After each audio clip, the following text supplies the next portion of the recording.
काला साया। यूं तो बनारस घाट अपनी खूबसूरती के लिए बहुत प्रचलित है, पर घाट के किनारे कई राज लिए बैठे हैं। ये कहानी शुरू होती है बनारस के घाट के पास बने ममता निवास से, जहाँ प्रिया लाल जोड़े में ममता के घर उसकी बहू बनकर आती है। आओ आओ बहू, घर को अपने पैरों से पवित्र करो। ममता घर की दहलीज पार कर ही रही होती है कि अचानक एक बहुत गंदी सी बास पूरे घर में फैल जाती है।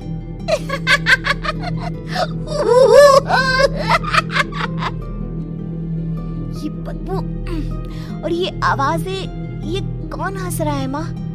अब ये पड़ोसी ना हमारे थोड़े अलग से है।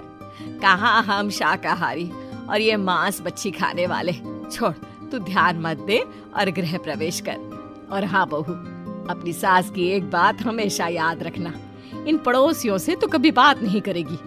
अच्छे लोग नहीं है ये। अपनी सास की ये बात मानेगी ना बेटा?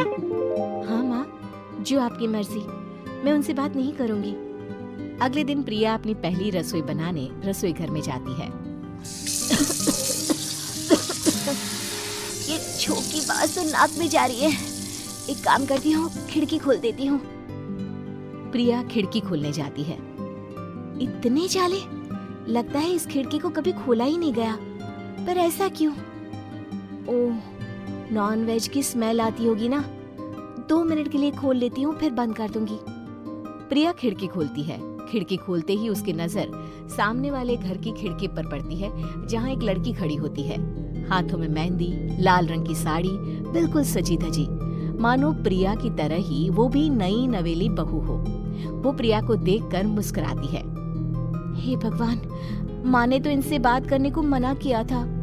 प्रिया फौरन ही खिड़की बंद कर देती है और तवे पर चढ़े रोटी की ओर देखने लगती है, पर वहाँ रोटी न होकर मछली पड़ी होती है। ये क्या? पहली ही रसोई में इतनी बड़ी गलती। हे भगवान, अब मैं क्या करूं? प्रिया बहुत डर जाती है और फौरन रसोई की सफाई करने और फिर सभी के लिए खाना बनाने लग जाती है। जब वो सबको खाना परोसती है, सब तो ठीक है, मैं बेकार में चिंता कर रही थी। हे भगवान, ऐसे ही बस अपनी कृपा बनाए रखना। रात के वक्त जब सब सो रहे होते हैं, तब प्रिया को पायल की आवाज सुनाई देती है, जिससे उसकी आंख खुल जाती है।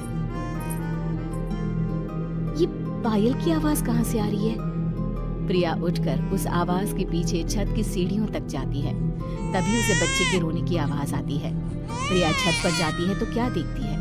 वही लाल साड़ी वाली लड़की अपनी गोद में एक नवजात बच्चे को घुमा घुमा कर सुला रही है। तभी प्रिया की नजर उसके पेट पर पड़ती है।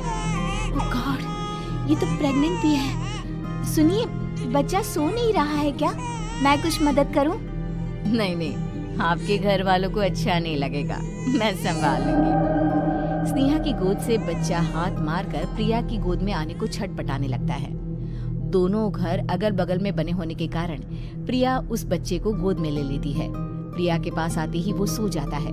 बच्चे का वो स्पर्श रात भर प्रिया भूल नहीं पाती और अगली सुबह वो छत पर कपड़े सुखा रही होती है। तभी उसे एक औरत इशारा करके बुलाती है। स्नेहा कह रही थी, बाबू तुम्हारी गोद में आते ही सो गया। मैं गौरी, स्नेहा की माँ हूँ। बहू, घर आना, बाबू को खिला भी लेना। शाम को जब घर पर कोई नहीं रहता, बच्चे से मिलने के लिए प्रिया छिपकर अपनी पड़ोसन के घर चली जाती है और कुछ देर बच्चे को खिलाकर वापस लौट आती है। इसके कुछ दिन बाद ही प्रिया को पता चलता है कि वो माँ बनने वाली है। ममता की खुशी का ठिकाना नहीं रहता।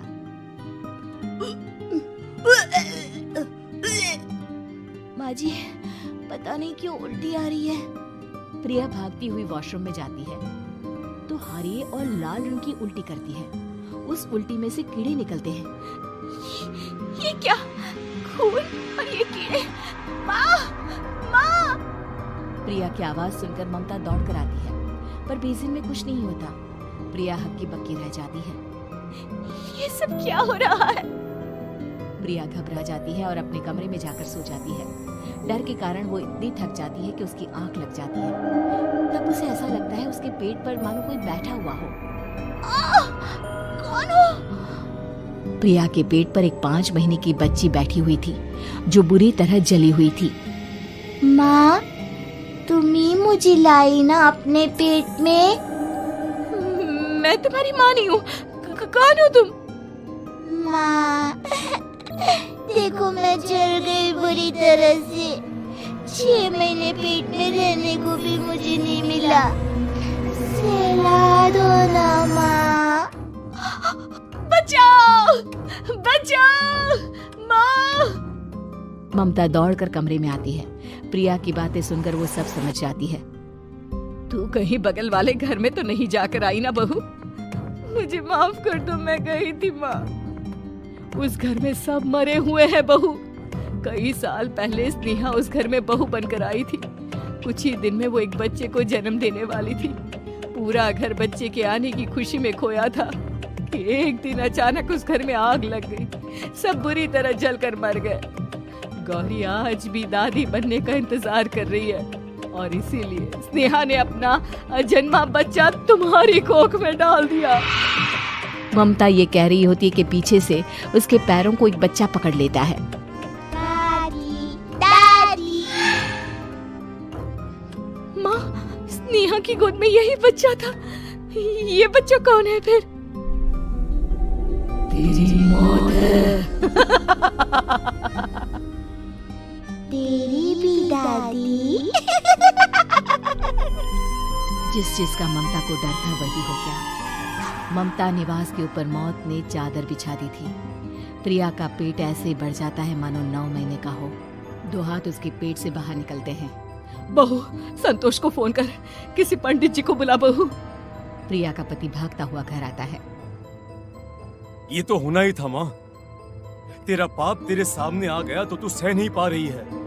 स्नेहा घर में आग लगी नहीं थी, माँ ने लगाई थी प्रॉपर्टी की लालच में। और वो बच्चा मेरी पहली पत्नी का बच्चा है, मेरा बेटा, जो कि उस आग की चपेट का शिकार हो गया था।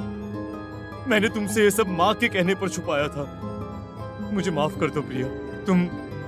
तुम अगर चाहो तो यहाँ से जा सकती हो। मैं तुम्हें किसी भी बंधन में रखना नहीं चाहता। मेरी शादी हुई है आपसे, मैं आपको छोड़ नहीं सकती, पर उससे पहले हमें स्नेहा, उसकी माँ और बच्चे की आत्मा की शांति करवानी होगी।